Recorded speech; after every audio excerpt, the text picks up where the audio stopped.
Bentrovati a questo nuovo appuntamento con A Voi la Linea che apriamo da Udine. Infatti si è svolta questa mattina la cerimonia di apertura del cantiere che porterà alla demolizione dell'ex Dormish e alla progettazione di un futuro molto importante per quest'area che vedrà nei giovani, negli studenti un punto di riferimento. I lavori proseguiranno fino alla fine dell'anno e poi aprirà la nuova sede del MIZ Academy Udine. Ma per tutti i dettagli Isabella Gregorato ha intervistato per noi le autorità presenti. Sentiamo. Qui si mette insieme, oltre alla riqualificazione in sé, che ovviamente è fondamentale, penso sia un esempio a livello nazionale, ma tutta la parte formativa, dove la parte di approvvigionamento professionale rappresenta uno dei principali rischi ma anche opportunità che ha tutto l'impianto produttivo della regione. Non a caso l'amministrazione regionale finanzia gli ITS, pensano che siano delle iniziative strategiche per accrescere la nostra competitività. Oltretutto, come è strutturato e come verrà strutturato questo edificio, c'è una connessione enorme tra la parte formativa e la città stessa, con la presenza di una piazza, quindi anche strutturalmente penso che guardi alla formazione del futuro. L'importanza dell'apporto dei privati in questo caso. E questa è la cosa positiva, c'è la connessione pubblico-privato dove ognuno mette un pezzo importante, sicuramente in questo caso il privato, cioè il gruppo Danieli, mette la parte principale, ma c'è tutta la parte viabilità del comune, appunto le risorse che mette la regione negli ITS, quindi penso un'esperienza di successo e mi auguro che sempre di più esperienze come queste possano accrescere nella nostra regione. Lei ha parlato di architettura e di formazione del futuro. E soprattutto la riqualificazione di edifici e di aree della città vuol dire riconsegnarli alla cittadinanza, ma anche con una missione. Perché il rischio qual è? Che tante volte magari si fanno riqualificazioni importanti architettoniche, ma dopo cosa ci si mette dentro?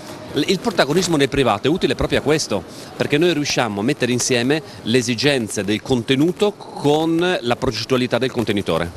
Ingegner Benedetti, per voi oggi è una giornata importante, non è solo per voi ma anche per la città, perché qui era attesa da tempo la sistemazione di questa area. Per voi che cosa rappresenta? Niente, rappresenta forse un momento di soddisfazione, nel senso che è un dono del team Danieli in generale alla città di Udine, che è la capitale del Friuli, adesso che non mi sente il sindaco. E quindi un contributo, come dicevamo prima, è un punto importante anche per la scuola ITS, scuola che noi riteniamo una delle colonne portanti della nostra attività al Malignani, oggi l'ITS perché è un'evoluzione del perito. È dal 90 che noi pratichiamo, dagli anni 90 pratichiamo sia con l'università che con il Malignani e oggi con l'ITS, il learning by doing, cioè imparare facendo, la collaborazione scuola-azienda, che per fare una scuola dove il merito viene valorizzato, perché valorizzando il merito si motivano di più i ragazzi a utilizzare i talenti che hanno. Ecco, abbiamo detto che qui troveranno spazio ben 600 studenti che adesso sono disseminati un po', no? Non ce ne sono, perché adesso credo che l'ITS ne abbia 260. Stiamo comunicando, cercando di comunicare per attrarre i giovani. Ultimamente abbiamo visto i risultati con soddisfazione, abbiamo premiato con borse di studio i migliori e l'inerzia iniziale c'è sempre in tutte le cose e quindi in 2 anni auspichiamo, lavoreremo per arrivare a 600. Finalmente il MIZ avrà una sede definitiva raccogliendo 600 studenti che al momento sono sparsi un po' in tutta la provincia. Sì, esatto, noi siamo felici che nell'arco di 2 anni avremo questa nuova sede. Oggi siamo sparsi in diverse sedi, della provincia di Udine, partiti con il Malignani, dove attualmente abbiamo un laboratorio e 2 classi. L'anno scorso abbiamo dovuto migrare a Feletto Umberto perché il Malignani iniziava il suo percorso di ristrutturazione e quindi evidentemente siamo stati costretti a trasferirci a Feletto Umberto. Anche qui abbiamo aule ma anche parecchi laboratori. Abbiamo aule all'interno dell'Istituto Sello, queste sono dedicate al legno arredo e anche navale nautico. Nuova sede parte quest'anno è ad Amaro con l'Energy Specialist e noi sappiamo quanta fame ha il nostro territorio e nel momento in che stiamo vivendo con persone con delle competenze specifiche per il settore dell'energia. Finalmente Udine potrà rivedere quest'area riqualificata, attesa questa sistemazione da oltre 30 anni e tra l'altro anche un bel sistema per riqualificarla. Sì, perché si sta recuperando una bruttura che viene demolita e al suo posto sorgerà questa scuola, l'ITS, per il post diploma e oltre alla scuola ci sarà tutto un contesto di edifici che saranno funzionali al centro studi. È un bellissimo regalo che la Danieli fa alla città di Udine perché erano più di 30 anni che avevamo questo obbrobrio che era stato oggetto di un incendio e da quella volta nessuno aveva messo mano. Adesso effettivamente si gira pagina e si fa qualcosa di bellissimo per la nostra città. Un grazie quindi al gruppo Danieli perché ancora una volta aiuta la città di Udine a essere più bella. Ecco, in questo caso il Comune che cosa può fare? Chiaramente darà una mano dal punto di vista della viabilità. Sì, noi ci impegniamo a realizzare la rotonda in piazza Cavedalis, questo permetterà quindi una razionalizzazione del traffico e quindi anche un più facile accesso a quest'area dove, ripeto, ci sarà la nuova ETS per 600 studenti e tutto il contesto per rivitalizzare un'area importante come il centro studi di Udine. Il privato ha fatto la sua parte, a questo punto spetta anche alla macchina pubblica, all'amministrazione comunale intervenire. Sì, per quanto riguarda l'aspetto del privato, chiaramente che fa la parte strutturale, d'accordo con la sovrintendenza e anche con l'iter che il Comune dovrà adattarsi proprio per poter fare in modo che venga fatto nella più velocemente possibile. La Regione poi gestirà e aiuterà sicuramente, visto che è riconosciuto l'ITS come un istituto pubblico, quindi poi potrà sicuramente intervenire. Per quanto riguarda il Comune di Udine, oltre, come dicevo, all'iter burocratico, delle concessioni edilizie e quant'altro, l'ufficio della viabilità è impegnato adesso a disegnare quella che è la viabilità esterna, che comporta anche il collegamento con i parcheggi che verranno fatti all'interno e l'esterno. Sappiamo benissimo che lì ci sono altri 3 istituti superiori, quindi dobbiamo fare una rotatoria che abbracci un po' le 6 strade che collegano l'intervento della Dormis, in modo tale di rendere fruibile il traffico, perché lì, non dimentichiamoci, arriveranno altri 600 circa dopo studenti, non solo, ma poi ci sarà anche la parte ristoro, quindi lì ci sarà un grosso afflusso ed è importante che subito iniziamo la pratica per quanto riguarda la rotatoria e soprattutto i collegamenti viari, in modo tale che lì deve essere messo in sicurezza sia gli attraversamenti sia proprio il percorso stesso. Sarà anche una cifra importante che credo che lì sui 600-700 mila euro saranno da prevedere. Ripensare alla leva come momento di crescita dei giovani, lo ha detto il Presidente del Consiglio regionale Piero Mauro Zanini in occasione della cerimonia per i 60 anni dalla costituzione del gruppo Alpini di Castiglions di Strada.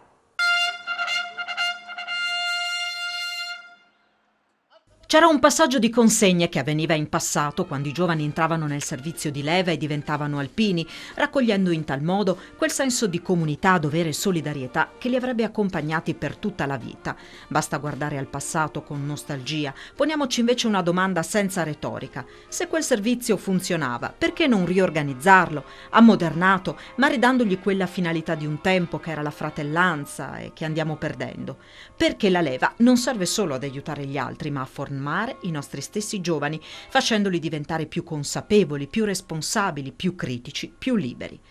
È quanto ha avuto modo di dire il presidente del Consiglio regionale, Piero Mauro Zanin, in occasione della cerimonia per i 60 anni dalla costituzione del gruppo alpini di Castions di Strada, intitolato alla medaglia d'argento al valor militare Innocenzo Stroppolo, che si è radunato, assieme ai rappresentanti di altre sezioni udinesi e altre associazioni d'arma, nel piazzale antistante la chiesa parrocchiale, per l'alzabandiera, accompagnato dall'inno nazionale, suonato dal corpo bandistico locale Gioacchino Rossini, a cui sono seguite le allocuzioni delle autorità, la Santa Messa e la deposizione di una corona alla base del monumento ai caduti in guerra e una al monumento alpino. Il Consiglio regionale alla 60esimo di fondazione del gruppo alpini di Castions di Strada. È un momento per rilanciare il servizio e i valori che il Corpo degli Alpini rappresenta non solo per il Paese ma per la nostra regione e per il nostro amato Friuli. Valori di solidarietà che ho definito di fratellanza. Gli alpini realmente incarnano in sé profondamente il valore della fratellanza, sentono fratelli tutti, specialmente le persone che hanno subito calamità, che sono in difficoltà, o se pensiamo anche a quelle che sono state chiuse durante la pandemia. Ho voluto dare a loro il sigillo del Longobardo a nome di tutto il Consiglio regionale, a testimonianza della gratitudine che la comunità regionale ha per il Corpo degli Alpini, ma anche come segno di rinnovata fiducia dopo i fatti di Rimini, quando gli alpini sono stati ingiustamente accusati di aver fatto delle molestie. Ecco, le cose si sono risolte in nulla ed è per questo che con gratitudine le istituzioni devono essere vicine a questo straordinario corpo. Al capogruppo delle Penne Nere di Castions, Umberto Tavano, il compito anche di consegnare ai più meritevoli le spille volute dal presidente dell'Associazione Nazionale Alpini, Sebastiano Favero, quale segno di ringraziamento verso coloro che si sono adoperati in tempo di Covid per aiutare il prossimo. Quando, in piena pandemia, guardando dalla finestra, riconoscevano il nostro cappello, ha raccontato, nelle persone nasceva un forte senso di sicurezza. Di senso di vicinanza, servizio e altruismo verso la comunità, quali valori caratterizzanti gli alpini, ha parlato anche il vice sindaco di Castions, Ivan Valvason, portando i saluti dell'amministrazione comunale. Mentre il presidente della sezione ANA di Udine, Dante Soravito De Franceschi, riallacciandosi al discorso di Zanin, ha menzionato l'importanza dei campi scuola, attraverso i quali gli alpini formano i ragazzi affinché, sotto la loro guida, possano essere i nuovi portavalori, possano sostituire il nostro operato con il loro, magari sotto altre forme, ma sempre dedicandosi al volontariato e alla protezione civile. Mettersi al servizio della comunità senza attestati o riconoscimenti, se non un semplice grazie, ha concluso, è alla base dell'essere Penne Nere, perché abbiamo imparato che il dare è meglio che il ricevere. Facciamo una pausa per la pubblicità, ci rivediamo subito dopo.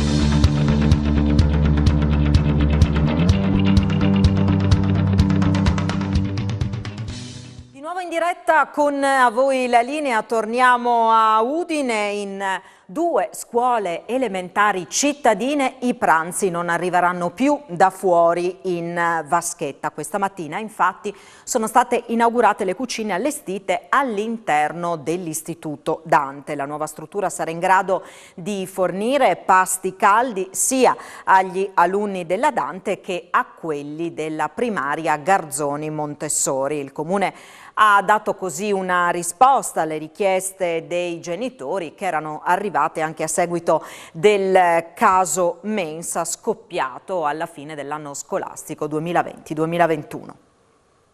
Un evento per la città, per la popolazione scolastica della città.